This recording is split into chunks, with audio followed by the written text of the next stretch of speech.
Hello and welcome to Valleycast, episode 1. Today we're talking about teachers in high school. Eric Latronica. I teach chemistry, science, and life. He's good at that one. Sasha Weiss Sanford. I teach social studies. Bobby Sanchez. I teach engineering, architecture, and CAD, and I do a little coaching. I'm Jessica Dwyer, and I teach English. Very, very interesting. So, where did each of you go to high school? And how would you describe yourself back then? What were your friend groups like? I went to East Hampton High School. Go Bell Ringers. Woo! I don't know. I had a lot of different friend groups. I was a drifter. I was a floater. I was a real winner. Winner for life. I went to private school my freshman year and then moved to Clinton and ended up graduating from Morgan High School. Don't hold it against me. And I'm going to say I was probably in a pretty popular group of friends, I think. I actually went to Maine South High School, which is in Park Ridge, Illinois. It's a suburb of Chicago. I would say that, I was probably typecasted as a jock for playing sports. We even parked in a parking lot called the Jock Lot in high school. Yeah, and but I would say that I had a very close group of friends, 4 or 5 close group of friends, but we associated with all the different cliques and groups throughout. So I think the group of us, we were very diverse as a group of 4 or 5 guys. So I went to high school in Plainville, which is a small town, kind of about the size of this school. So I was like a heavy metal chick, grunge, yeah. Oh, yeah. who's your favorite band? Oh, at the time, Tool. Still is Tool. Pantera. They scared me. Yeah. I went to a lot of concerts, did all that. You know, my boyfriend had a ton of tattoos. So I kind of hung out with that group, but the way we did classes at my school was I was smart. So the honors classes, you had to take all of your subjects in the honors program. So there was only 10 kids in my classes. So I didn't really get to know anybody outside of that. So I feel like I was kind of segregated out of the mainstream of my grade. I was not in that group. All right, how about we talk about like some hobbies that each of you have or have now? So, Mr. Latronica, you can start us off with that. So I've kind of evolved into the person I am now, for lack of a better term. In high school, I really tried hard to not project a certain image, I guess, that I thought was the cool image. Now I've just accepted I'm going to be who I am and I'm going to have the interests that I have because that's what interests me and that's what makes my life interesting. So in high school, I was into cars. I still am into cars and motorcycles and that kind of stuff, and that was a lot of my personality. Now I'm I play Dungeons and Dragons. I love Star Wars. That's my man. Woo! I love Star Wars, and I'm like I said, in high school, I tried to repress a lot of that and not be that person. And the more I grew up, the more I realized, I think everybody has that aspect in them, and if you embrace it, you can actually bring it out of other people and kind of get rid of that stigmatism. So I really try for that. You know, I'm going to agree with you that I think in high school I wanted to. Feels wrong. In high school I really wanted to fit in and try to play a certain part, but now I've become more comfortable with who I am and I don't mind being weird. But my hobbies are horseback riding. We have horses at our house, and I'm very involved with horses and always have been. But I agree with Eric. You know, in high school I wanted to fit in and be cool, and no, I guess I'm not cool and it doesn't bother me. You learn to embrace it. Yes. For me, I think it was very much, my father was a very big influence on me. Very much was always trying to make my family proud, make my parents proud. And the easiest way to do that, the most visible way to do that was through athletics. There was a huge focus on sports at my school. Ironically, I couldn't even tell you where my tech ed department was in high school. Very similar to Dwyer, I was asked to do very high standard classes. I was asked to play 3 sports and practice every day. And that was the standard that I was held to because that's what we associated success with. And that was great for the environment that I was in, but it kind of stymied me a little bit as far as my personal growth is concerned. And then as I've gone from there, I would agree with Latronica. I've kind of developed and evolved as far as I always had a affinity for architecture and music, and now I teach architecture and I play the drums. And I think the great thing about getting past high school, or getting into college and then your younger adult years, is you really do get to kind of find yourself. The one thing I would say is I really wish, looking back, that my high school would have kind of promoted a little bit more of that self-finding and that self-understanding, because had I been able to find myself while I was in high school, maybe I would have studied architecture in school. Maybe I would have gone into music in school. And, I think parents and family are a great influence, but I think that the school environment can be just as equally a strong influence in helping students find themselves. Well, I was completely anti-establishment, so I wanted to be as different as possible. I'm feeling like a yeah. dork next to her. No, I was not having it. I didn't like the school What color was your spirit hair? stuff. I kept my hair the regular color. Yep. And I managed to avoid any piercings. I had frosted tips, by the way. Yeah. Oh my God. Yeah. Just so you know. That means Sanchez had tips. Yeah. But yeah, I feel like I still am doing, I'm still going to concerts. I'm still kind of doing the stuff I was doing in high school. But I will say, I shop at like Ann Taylor Loft now, and I never Jess, would I have have a done question that. for you. Jess, would your high school friends be shocked to see your high school English teacher now? Probably. I think they would be, because I was in like honors classes, they thought of me as smart, so they would think, oh, teaching, she would do that. But I think if they saw the way I look, it's very different. Yeah, it's that would- very different. Like leather jacket, the whole nine. Yeah. That would be my question, is like, Yeah. what if your high school self could come see you now? What would she say about you? What would she think of having you I'm as a a total sellout. Sellout. My high school self would think I'm a sellout. Like, oh my God, student council advisor, lame, But like, as I got older, I realized like a lot of what I was doing, I was very defensive. Like, I felt like maybe I didn't fit in, so I was overdoing that. So like, made that my identity. Oh, okay, like I don't really know you guys. I don't fit in. I don't have. We were poor too. We were on like welfare and everything. So it was like I wasn't having the outfits and the brand names. So I think like I embraced that and made that my identity, which, alienated a lot of people. And, I kind of judged all the popular kids and that.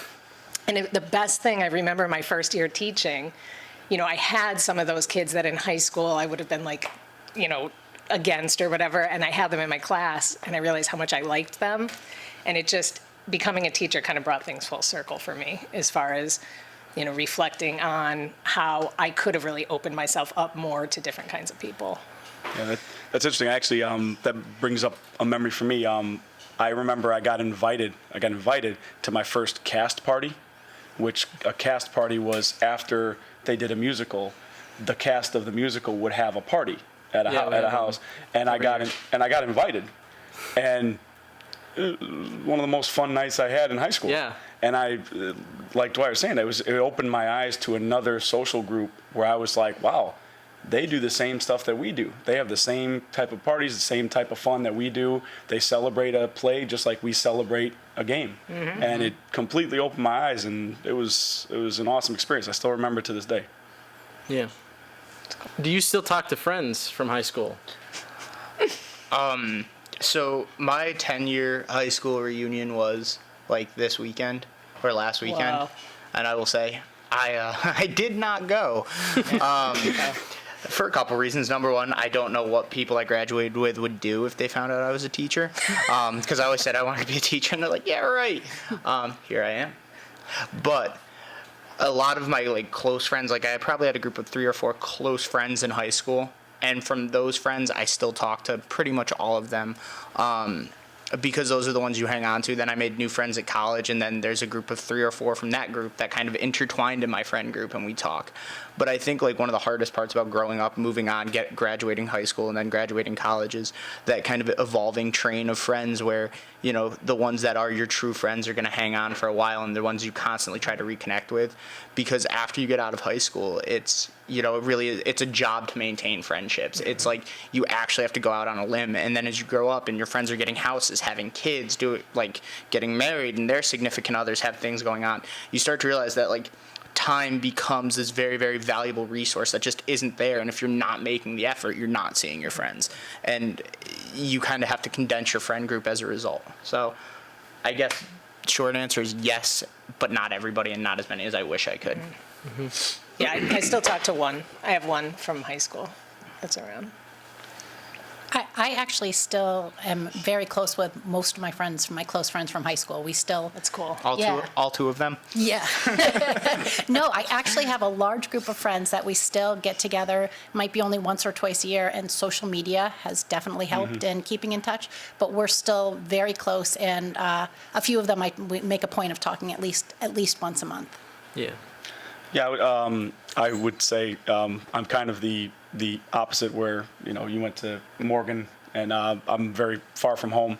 I will agree with Latronica, though. I think it's somewhat of a refining process that you go through as you get older, where my best friend, who was my best man in my wedding, he lives in Seattle right now, and he and I talk weekly. So and then I have some friends that I have another best friend from high school who he lives in New York City. Haven't seen him in 5 years, 6 years since I moved here. So I think it's really a matter of just who appreciates friendship and who values those relationships, and some people do more so than others. And you really can't. You can't control that, and a lot of you are going to decide to go away to school, or you're going to decide to pursue something that's personal. You really find out who your friends are. Yeah. When you make a decision to move away, or you make a decision that's maybe not the most popular decision, or people don't necessarily agree with it, or they're not okay with it. You find out then who your real friends are. I just think that there are challenges that students face today that you did not encounter. Absolutely. I'm sorry. I'm sorry. Who are you, Miss? Mrs. Rose. Mrs. Rose. Oh, Mrs. Rose. Yes. Formerly known as Miss Wonderful. Casella. Yes. I got to say that the internet is the Yep. biggest, Yeah. like Yep, that social 100%. media. I managed to never, people who know me know this, I have no social media. I never got a Facebook. I'm not on Twitter, Instagram, nothing. And I'm like a freak of nature because of that, because I just somehow managed to never do it. And the pressure of all of that, just the time that it takes to be on it, and the pressure of it, and the drama of it, I don't understand how people really deal with that on a day-to-day basis. That's And tough. now too, if you're missing out on something. Like when I was in Yeah. high school, I didn't know. Maybe I probably wasn't as cool as I thought I was. I was probably missing out on a lot. Yeah. But I didn't know it. Now everybody knows it, and that is a lot of social pressure. And I think the other side of that too is whenever you see anybody post anything on social media, you have to remember, like, if you ever post pictures on social media, you never just take one picture and post Right. it. You take about 30 and post the best one. So what you're getting is this custom filtered just stream of best case scenarios. My life looks great. Exactly. Aren't you So you're jealous? seeing a bunch of Yeah. fake stuff on fake news on the internet, and you're not. It starts to make you devalue your existence because your life isn't like that. But you're also not realizing that these people are not leading. This isn't their true lives that you're seeing. This is a very manicured and filtered kind of thing. Yeah, it's funny you say that, because my wife and I, whenever we go and we go to an event, or we go to something, at the end of it, at the end of the day, at the end of the night, we always look at each other and we go, "Oh man, we forgot to take pictures." And the funny thing is, we look at each other and we go, that's okay. We were busy having fun and enjoying the experience, and we didn't stop to take 13 pictures and find the best one to let people know that we're having a good time, because the people that really want to know what we're doing, they know where we are. And Yeah, know they were what there with They're you. probably or- there. Or they were there Yeah. with us, exactly. Generally speaking, my wife and I kind of live by the policy of the best nights are the ones you never have pictures of because you forget to take them, because that means you're present in the moment, and I think that's so important. And so many people live through their screens, and it's so toxic. Just one more quick point with the social media too. Yes, it's really good because you can filter, but also be aware that a lot of times social media, you run into the issue of it being kind of like an echo chamber, where especially by the time you're done with ads and filtered and content and the people you follow or the people that follow you, you get into this group where you tend to surround yourself with like-minded individuals. And the issue with that is you start to believe that everybody agrees with you or your opinion is right because you see your opinion echoed out just by the nature of social media. So just be very aware of that, and kind of always remember to do your own research and your own look into things before just assuming everything you read on social media is correct. All right, well, thank you guys for joining us today. It was really interesting to hear about your high school lives, and we appreciate your willingness to share. Not a problem. Welcome. Thanks for having us. Thank you. Yep.